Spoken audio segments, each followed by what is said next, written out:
Alright, so I'm gonna show y'all how I do my layer styles on my pendants for the most part. Um, so what you gotta do is whenever you're making your text mockups and converting them to SVGs, you need 5 layers. We're gonna make a new file here. It's 2048 by 2048, so you still get high res lines. We're gonna do CS. I gotta order for a CS chain, so I'm gonna do this. Doesn't matter the size. So we're gonna take this, we're gonna copy this 4 more times. 3, 4, 5. We're gonna line these up. Be easier to work with in Blender. Make sure they are lined up, so just take your x-axis and just paste it all and all the x-axis of these ones, so that way you know they're lined up. It'll help you in the long run inside of whenever you put it in Blender. So now that we got that done, we're gonna delete the background. Second layer, you're gonna do a 15 stroke. Third layer, 25 stroke. Fourth layer, 31. Fifth layer, do 45. Then you're gonna convert all this into a mesh, or not a mesh, a smart object. And you're gonna export that as a PNG into where you want to save it. Convert that to a SVG inside of Inkscape. We're gonna go over to Blender now. You're gonna import SVG. We're gonna import SVG here. Let's find our file. So CS. Here's my SVG. So what I'm gonna do here is I'm gonna remove this material so I can see it better. So this layer, bottom layer, you want to be completely filled in, so you can just come into edit mode on this curve, X, delete those, so now it's flat, and you want this layer to be the same exact way. And then we're gonna click on one of the verts on this, press L on it, P, separate. And you want that to be separated. Then you're gonna convert this to a mesh and convert that to a curve. Click on the other ones, these ones right here. We're gonna add a solidify modifier. We're going to convert that to a mesh. Go to your x-axis. These floating verts that you see above it, you just select those and dissolve them. And then what we're going to do is we're going to drag this down. We're going to separate that. We're going to bring this one a little bit up. P, separate. Same with these next two. P, separate. Move up. And make sure you're clicking Z, because if not, you can move it whichever way, but you only need to move it along the Z axis. So you're going to do that. P, separate. So now we have all of our layers separate. You're just going to move, and we'll do this. So you don't want to move it like this. You press Y. Whenever you press G, press Y. Or you can use your move tool. I like using G and Y though. Use whatever your preference is. You want to line that up. And you're going to do the same thing up here. You want to make sure this is lined up. Okay. It looks lined up. Looks pretty good to me. And we'll move it up to the next one. Looks pretty good. Line this one up. There we go. We have our pendant stack. So now what we're going to do is we're going to move this down. You want this to sit right on top of that layer. This one sits a little higher, and then this one goes down inside of this. So now you're going to take this layer, you're going to Boolean this to the top text. We're going to remove the top text. Okay, so we do have an error here within our mesh. So we need to find out where the error is happening. So here's an error right here that is happening. So we need to go into edit mode, and we need to fill this in. And you can do this however you want. I'm going to do it like this. What else you could do is click A, click merge by distance, mesh, cleanup, delete loose. Okay, So now we only have 2 edges here to work with when there was just multiples. And you're going to fill that in.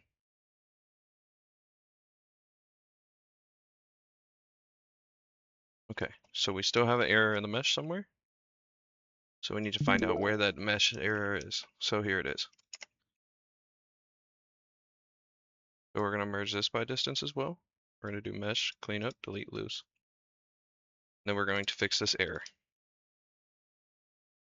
If you have errors in the mesh like this, it will not do what you want it to do. So now if I hide this, there we go. Text is perfectly cut out like we want it. Okay, we're going to convert that to a mesh. Then we're going to hide all these layers. And we want to bring out our top layer that we just cut out. Mesh plane. You want to move this down along the z-axis. Edit mode, A, press E, and extrude this to where it touches the top of the text like that. Modify our Boolean to this text, and then hide that text. Convert to mesh.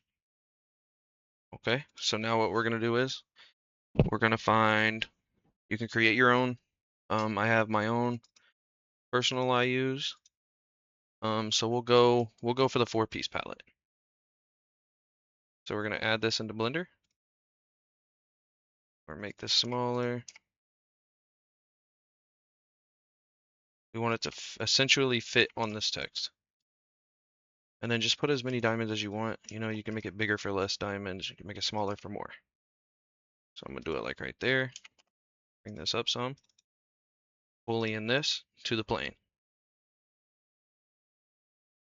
Now it will look chopped like this unless you do fast. You need to add the fast solver. Right click, we're going to convert that to mesh. Then we're going to delete this plane. We're going to bring back all our layers. We want to delete this top layer. We don't want that anymore. We're going to push this down along the z-axis inside of the text. So that way they look implanted. Okay, we're going to go edit mode on this one. And we're going to select the top half. So that way you only have the inner and outer bevel edge selected. You're going to shift D, press Z, bring it up some, P, selection. Click this now, then you're going to convert this to a curve. And you're going to click right here for the geometry data. You want this to be 2D. It will work if you're working with 3D, but it will not give you as smooth as lines. Okay, drop down your geometry tab. Depth, you want it to be, you can do as whatever as you want. I prefer 002 or 003. Or an extra 0, sorry, 3 zeros. It'll make your inner and outer a little bit wider. We're going to extrude this by 002. And we're going to bring this down along the z-axis. I like mine to sit right above the actual face, just so it adds a little bit more depth to the chain. Then what we're going to do is we're going to select our bottom half. I like my chains to be a little bit thicker. Press G and then Z, so I'm going to bring this down. Shift D, Z, P, selection. Convert to curve on this one. Now you're going to Shift D that. You're going to bring that up and make it match on the bottom of the text. Make sure you set it as a 2D and do that. The depth, we're going to go 0.002. No extrude. Then we're going to Shift D, press Z, and bring this up to where it looks like it is an even spread in between both these lines. So bring mine up just a tad more, so it looks like a crown molding. There's a couple different things you can do with this side. You can leave it. You can add your diamonds on the side. I'm going to add my diamonds on the side. I'm going to take this. I'm going to move it up halfway. Just about halfway. You can do editing afterwards. Okay, so now what we're going to do is we're going to add a round diamond. We're going to go into edit mode, project this from view bounds, and then we're going to make this smaller. We're going to bring this in on the inside of this line. So basically this black line right here is going to tell these diamonds where to go. So we want to make it about right there. Make sure you decimate this so that way you're not going over any poly limits. convert to mesh, and then you're going to shift click the line, jeweling, distribute on curve, and we'll zoom out a little bit. Press these three dots right here to get your redistribute menu up. Then you can just put as many diamonds as you want. I'm going to shoot for around right here. Then you're going to right click, join those together, click this blue object constraints. It'll take you right here, and then you just click this and click apply. And then we want this to sit right on top, just like that. So now we have the outer layer of our diamonds here. I'm just going to tidy this up just a little bit. I want it to sit just a little bit more in instead of poke out that much. So we'll set these about right there. There we go. So now for these side diamonds, you could do whatever you want. For this one in particular, I did a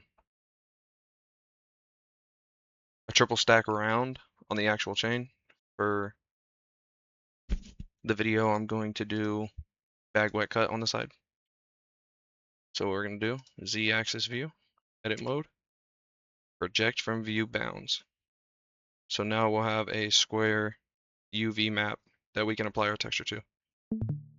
Okay, so we're going to press RX -90 to get it rotation this way. And we're going to delete these two by vertices at the bottom. So now we're going to size this in edit mode from brim to brim, or however you want these diamonds to fit. I like to have mine just a little bit of overhang so it doesn't have that clear edge to it. So once you get that sizing right, you're going to get out of edit mode, right click, geometry to origin. Okay, and then now with your diamond selected, you're going to go back over here to the pendant. You want to find this black line inside your constraints. So boom, not that one. This one right here. So you want to have the bag wet that you just sized up and the curve. And you're going to distribute on the curve again. Just fill it in, just like that. Now some diamonds might need a little bit of editing, like these, right? Like this one right here. We'll L select that, rotate along the X. Same thing with this one. Just get them all looking nice. At the end of the day, this is your work. You can do whatever you please, but I'm very tidy with mine. Okay. So now our pendant is pretty much laid out. We're going to go ahead and texture this out.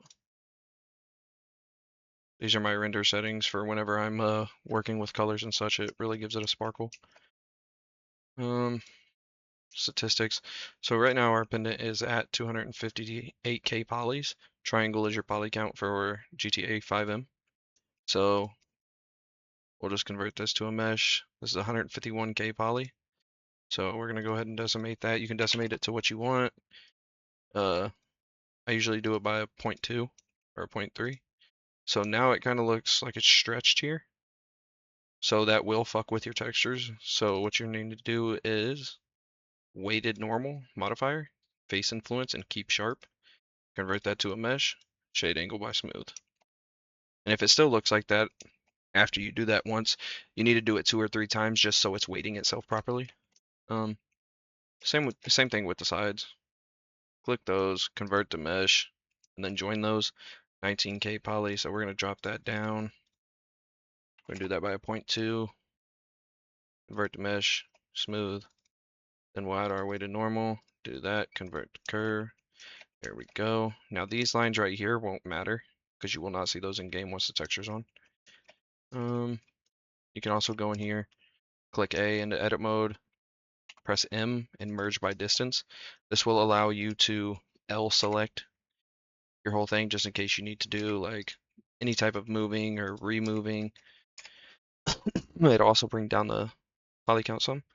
So we're going to decimate this. Decimate it by a 0.5. It's still got its sharp edges like we want. Convert to mesh and make sure your implanted diamonds are always shaded flat because you want them to have them angles. That's what's going to reflect in the game. So now we're going to start applying our textures here. So we're going to put on our bag wet texture right here. You can use whatever texture you do want. I'm going to rename this to bag, so that way I can apply it easier on these ones. So I'll click this drop down, apply the bag. This one is going to have a normal diamond texture. So we're going to put our text on.